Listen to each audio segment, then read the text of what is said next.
What's going on, everybody? Got my dude Bill over here.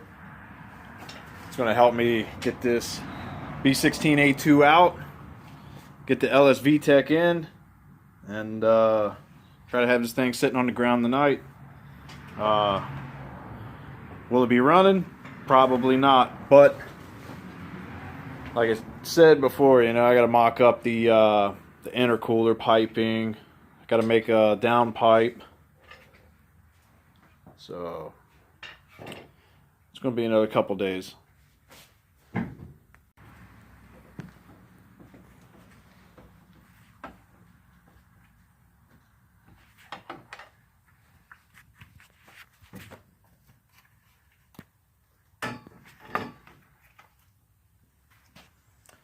So he's popping the axle out. On this side, it's already popped out. Got one more bolt to take out for the T-bracket. Then it's time to undo the motor mounts. Get this thing chained up and undo the motor mounts and get it out.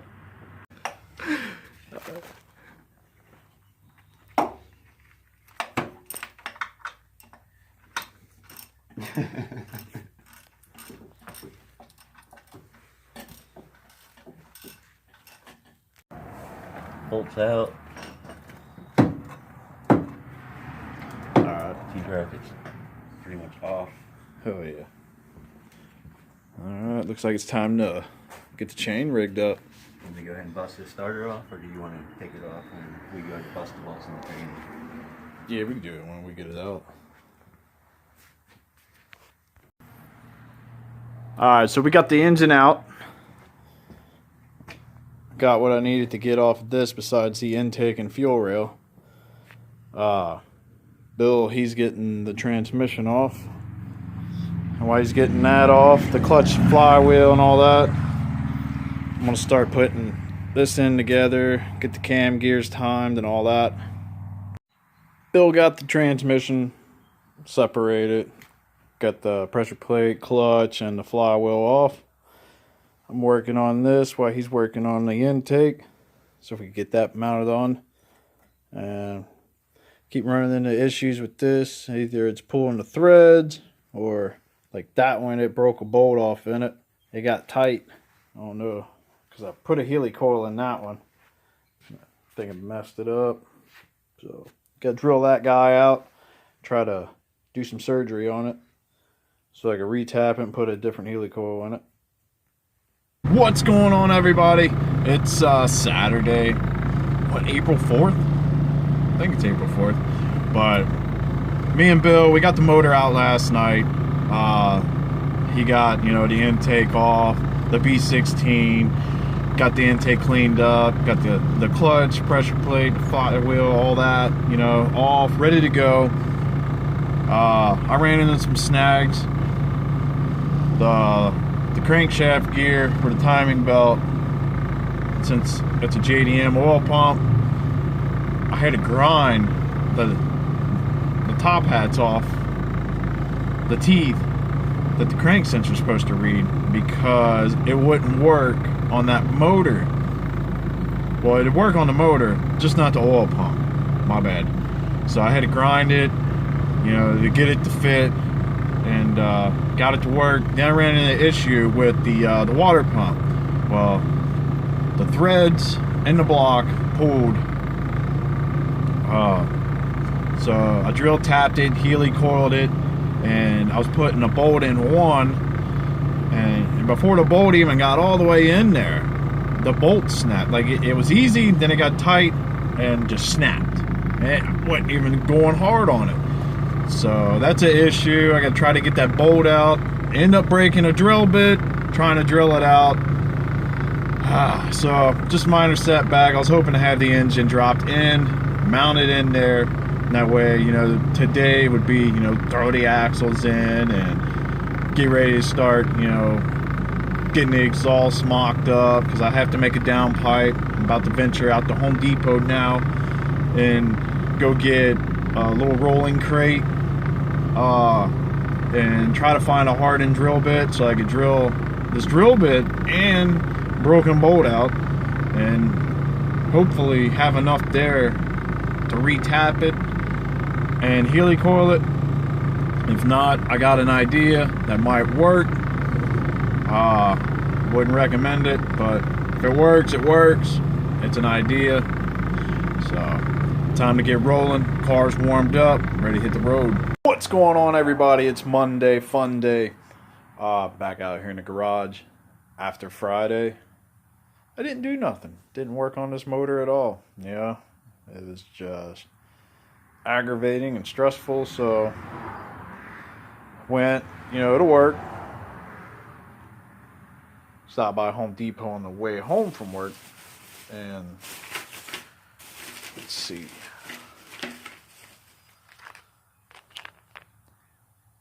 Got some of these guys. So I'm gonna show you my issue, what I ran into, and hopefully these take care of the problem. Alright, so one thing I did have to do on this was this gear for the crank. I had to grind that down like as round as I could get it, because that had the teeth on it for your crank positioning sensor. Well, this oil pump, guessing it's JDM oil pump, doesn't have it on it, so I had to grind that down so it would work. If not, it was hitting this guy here. Then I ran into this issue. The threads pulled on the water pump when I got the water pump to get ready to swap over to the Vtec water pump, and then that happened. Drill bit broke while trying to drill the bolt out. I didn't even tighten it tight. So that bolt must have been weak already, because it just, as soon as it got snug, and the bolt wasn't even in all the way, it snapped. Alright, fingers crossed. That guy. Hopefully this guy works. It's just Dremel carbide cutting bit for metal on the end. I'm gonna do some surgery and try to get that drill bit out of there. I was trying to drill that damn bolt out and it snapped in there.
Alright, so an update. It's Tuesday. How many ever days since, this damn drill bit got broke? Since Friday. Finally got it out today. I think I spent maybe 2 hours on it. I did have to put a little bit of JB Weld in there. Tell you what, that was tough. A grand total of 5 hours getting that damn bit out. So what I did for a little reassurance, I went ahead, put a little bit of JB Weld, there we go, in where the threads are, because I'm going to re-tap that. I want to give that Healy coil that I put in there something, you know, good to bite on. I did tap it. There were threads. Some of them looked a little light, so I went ahead and did that for a little reassurance. Another thing I was thinking, maybe, like, if that don't work, use that bolt to snug it down, unloosen that, get a little, you know, 1/8 inch flat stock, drill one hole from there and overlay it on that, so it helps hold the water pump. Kind of like how they do on the old school distributors and shit. Alright, I'm going to suck down a little bit more of my, gotta love the Dos Equis, good beer. I'm going to suck some more of this down and get ready to tap this hole and get that Healy coil in there. And fingers crossed that everything fucking works out. Hell yeah, so it's another day. It is Thursday the 9th? Yeah, I think the 9th. I don't know, man. I'm freaking been so damn busy between working on this motor, doing house and yard work. But coming along on this motor, seems like after I get ahead a step or two, I get a step back. Now I'm having issues with, I don't know if it's, I'll flip this around, I'll show you and explain it. Alright, so this oil pump, I don't know what's going on, but I know I had to custom, like, grind those top hats off the gear because they were sticking up too high for this oil pump, and they were hitting right there on this piece sticking out. So I grinded that all down. Now finally got the water pump situated. That was hell. 5 hours to do surgery on that broken drill bit inside there. I wouldn't recommend using the Walt drill bits. I've never had that problem with them, but nah, yeah, hell with that. That was a headache. But good thing is I got it. I don't have to transfer anything over to my spare block, because then that sets me back even further and more money. But this guy, when I put the harmonic balancer on, it's seized. It's almost like it's pressing this gear against the oil pump, causing it to bind and lock up. So I'm going to see if my theory is correct, because I mean, with it off right now, the engine bar is over. But as soon as I torque the harmonic balancer to spec, that's when I have my issue. So thinking about taking this off, and where the hats were on the ring, I'm thinking about just cutting that ring totally off. That way it gives it that, you know, that much more space from the gear itself and oil pump, and that might give me enough clearance to stop binding from the balancer, gear to oil pump. Alright, so I snagged the crank gear off of my spare LS, and yeah, this is gonna work. I mean, it's a lot different from the one that came off the other one. I mean, even just by looking at the gear itself, it doesn't look as wide, so that should give me plenty of clearance on my crank gear. I'll pull out my digital caliper and pull a measurement and show the difference. Let's see if I can hurry up and rock this. Boom, there's that. That one looks like a 1.21. Batteries are going a little dead on me.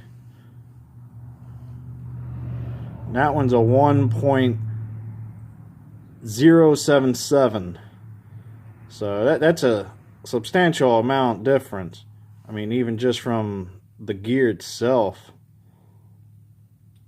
So cool. I think I found my problem on why the engine wouldn't bar over with the crank pulley on. Hell yeah. So I changed that gear out. As you guys seen, the width was just a little bit different. So now it bars over fine and everything. You know, I'm glad I checked these things before I just go drop the engine in. It's like after I put the crank in, I make sure it spins freely. It's got the correct back and forth play, because that's what your thrust bearings are for. After installing the rods and the bearings and the rod caps, make sure you got side to side movement on the crank journal. And then like this, when you put your crank pulley on, make sure the engine bars over freely, because it's a lot easier to do this while it's outside of the car than it is if it was in the car. But that's where I'm at on this. I gotta get ready to finish torquing down the sandwich plate. Gotta put my T fitting in so I can hook up my oil feed line for the turbo and for my manual oil pressure gauge. So I don't know how much I'm going to document on this video, because all the other videos before, it's been out through like the week. I got to clear all them off the phone, so that'll all be in this, all in the video, as you guys will see before this clip. So I'm almost out of camera space. That's what I'm getting at. Alright, time to get back at it. Alright, so I have to finish tightening down my sandwich plate, but it's pretty cool. You know, this Golden Eagle comes with a pretty brief description on how to install this kit. So I'm gonna get everything mocked up first before I tighten my sandwich plate, because once I tighten that's it. You know, I don't want it to come back out. So I'm gonna get my fitting in up here for my turbo feed line and my oil pressure gauge, and go from there. That way I can get that tightened, do a valve adjustment, and this thing's ready to come off the stand, and get the flywheel, clutch pressure plate, and tranny bolt it to it.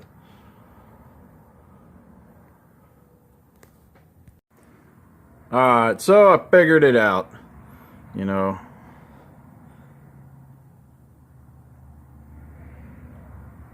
it's on there. Got enough clearance, hopefully, to get a fitting on that. This side definitely have enough clearance. It's clocked. It's good. I still, still need to tighten my line there. That's tight. Sandwich plate's tight already. Let's say tighten it down by hand, and then an additional quarter turn. You don't want to over torque it. You could damage the rubber seal. And they recommend putting a little oil on it. So want to get these lines hooked up, tighten this line, and this thing's ready to come off the stand. So I got my oil feed line on. Threw that 90 on there to angle it out and away. I'm gonna run it up through here. I'm gonna get some cushion clamps so I can wrap around that, bolt it there to keep it tucked in behind the timing belt, and it's gonna come around and angle right in to the turbo. So I think that's gonna be it for this, guys. I only got 5 minutes of recording left on my phone, so I'm going to finish up doing what I could do today, getting ready to do the valve adjustment and all that. Alright guys, so if you liked the video, hit the thumbs up. If you haven't subbed already, hit that sub button to stay up to date on my future content. Like I said, I'm about to do this valve adjustment, get a couple other little things buttoned up, get this off the engine stand, flywheel, clutch pressure plate, get the tranny bolted to it, and I might drop this in tonight, not tomorrow. So new video will be coming. Either the car will be in, or I'll get footage of us dropping it in. I get my little man tomorrow, so I want Thinking about saving it so he could help me. So stay tuned for the next video. Hopefully everybody's staying safe from the corona. And don't get the corona, get the Honda Rona.